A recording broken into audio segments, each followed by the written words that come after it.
ढोंडीराव। उस समय बलि राजा द्वारा बुलाए गए सरदार क्या उसकी मदद के लिए आए ही नहीं? ज्योतिराव। बाद में कोई छोटे मोटे सरदार अपनी अपनी फौज के साथ आश्विन शुद्ध 14वीं को आकर बाणासुर से मिले।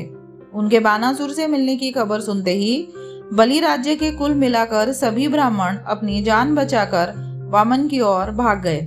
उनको इस तरह भागकर आते देखा तो वामन बहुत ही घबरा गया। उसने सभी ब्राह्मणों को इकट्ठा किया।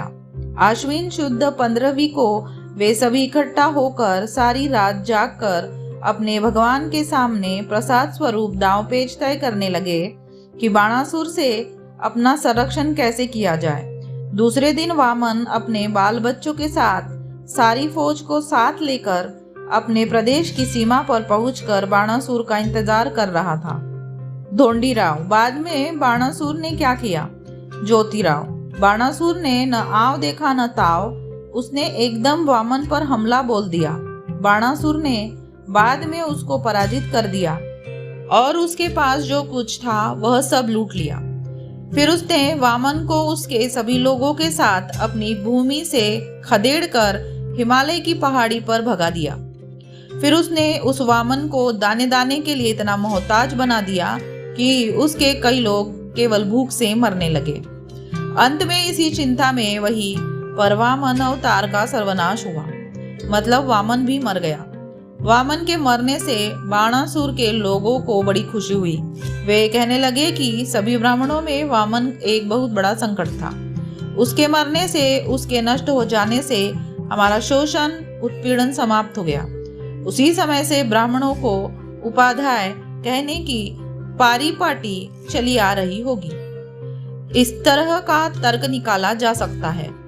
बाद में उन उपाध्यायों ने अपने अपने घरों में युद्ध में मरे अपने सभी रिश्तेदारों के नाम से चिता, जिसको आजकल होलिका कहा जाता है, जलाकर उनकी दाह क्रिया की, क्योंकि उनमें पहले से ही मृत आदमी को जलाने का रिवाज था। उसी प्रकार बाणासुर और अन्य तमाम क्षत्रिय इस युद्ध में मरे अपने अपने सभी रिश्तेदारों के नाम से फाल्गुन वाद्य एक पद को वीर बनकर हाथ में नंगी तलवारें लिए बड़े उत्साह में नाचे कूदे और उन्होंने मृत वीरों का सम्मान किया। क्षत्रियों में मृत आदमी के शरीर को जमीन में दफनाने की बहुत पुरानी परंपरा दिखाई देती है।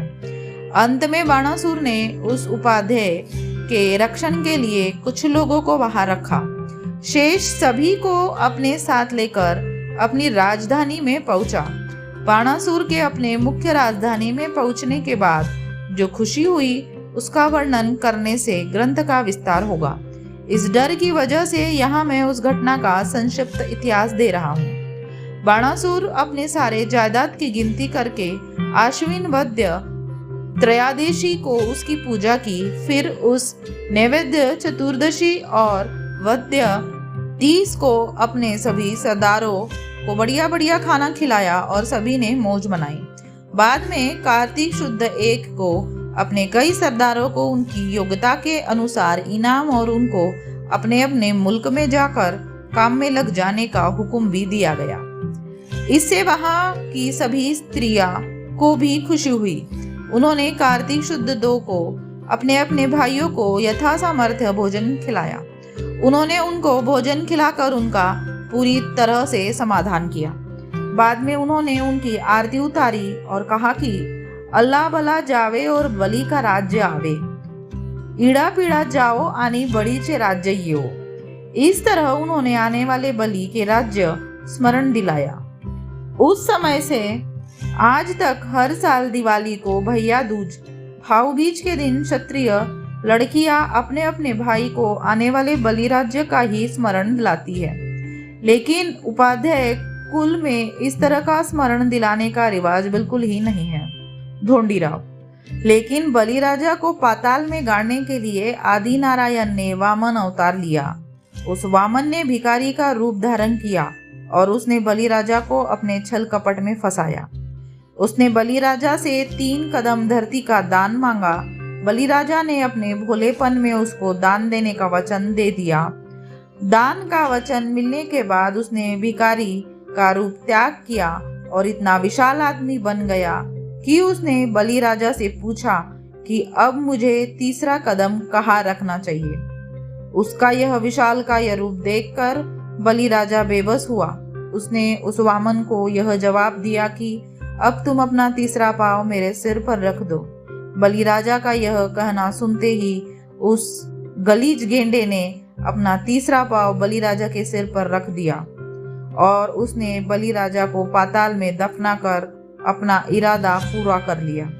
इस तरह की बात ब्राह्मण उपाध्यायों ने भागवत आदि पुराणों में लिख रखी है, लेकिन आपने जिस हकीकत का वर्णन किया है उससे यह पुराण कथा झूठ साबित होती है। इसलिए इस बारे में आपका मत क्या है, यही हम जानना चाहते हैं। ज्योतिराव: इससे अब तुम ही सोचो कि जब उस गलीज गेंडे ने अपने 2 कदमों से सारी धरती और आकाश को घेर लिया था, तब उसके पहले ही कदम के नीचे कई गांव के लोग दब गए होंगे और उन्होंने अपनी निर्दोष जानें गंवाई होंगी कि नहीं। दूसरी बात यह कि उस गलीच गेंडे ने जब अपना दूसरा कदम आकाश में रखा होगा, उस समय आकाश में सितारों की बहुत भीड़ होने से कई सितारे एक दूसरे से टकरा गए होंगे कि नहीं।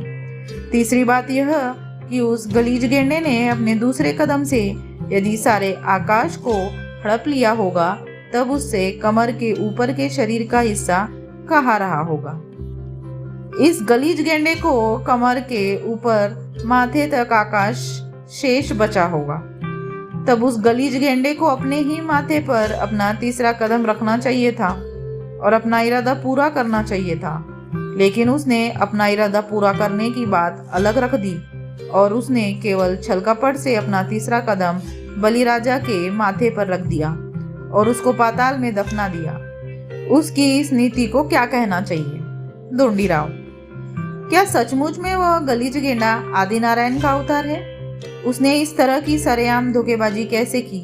जो लोग ऐसे द्रुत दुष्ट आदमी को आदिनारायण मानते हैं, उस इतिहासकारों को छी करते हुए हम उनका निषेध करते हैं, क्योंकि उन्हीं के लेखों से वामन छली, धोखेबाज, विनाशकारी और हरामखोर साबित होता है।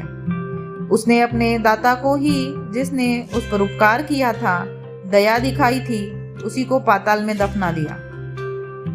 ज्योतिराव: चौथी बात यह है कि उस गलीच गेंडे का सिर जब आकाश को पार करके स्वर्ग में गया होगा, तब उसको वहां बड़े जोर से चिल्लाते हुए बलि से पूछना पड़ा होगा कि अब मेरे 2 कदमों में सारी धरती और आकाश समेट गए, फिर अब आप ही बताइए कि मैं तीसरा कदम कहाँ रखूं और अपना इरादा तथा आपके इरादे को कैसे पूरा करूं, क्योंकि आकाश में उस गलीज गेंडे का मुंह और धरती पर बलि राजा, इसमें अनगिनत कोसों का फासला रहा ही होगा। और आश्चर्य की बात यह है कि रशियन, फ्रेंच, अंग्रेज और अमेरिकी आदि लोगों में किसी एक को भी उस संवाद का एक शब्द भी सुनाई नहीं दिया।